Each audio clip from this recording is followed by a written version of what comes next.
Part 3 of solving equations is going to be having equations in real life examples, or what we're used to calling them is our word problems. So we're going to take a look at solving equations in word problems and using strip diagrams in order to help us.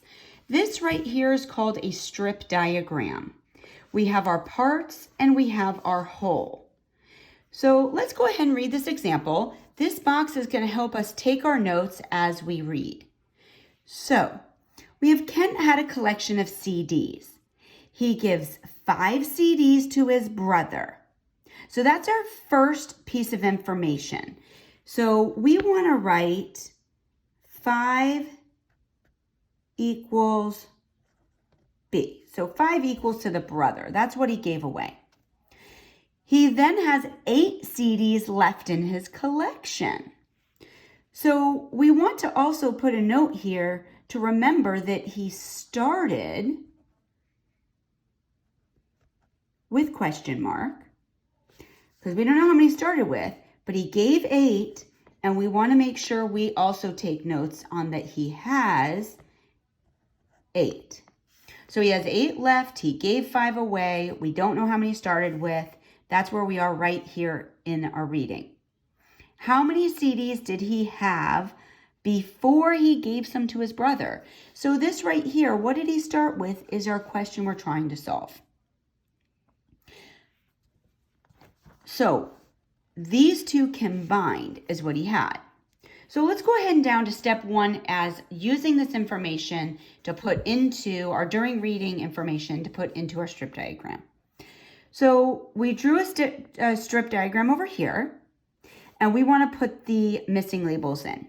So we're using C right here as the CDs that he started with. So he gave 8 to his brother. He gave 5 to his brother. So those are the 5 he gave away. He has 8. So this is how many he has, and this is how many he gave away.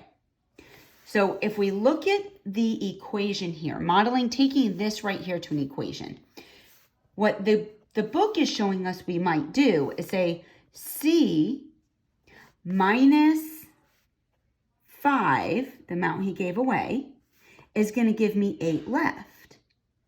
If we look at our strip diagram, we might see it another way. We might see this equation as 8 plus 5 equals C. And this is what they're saying in step 2, is this related equation. So when we add 8 plus 5, we solve and get our answer of C equals 13.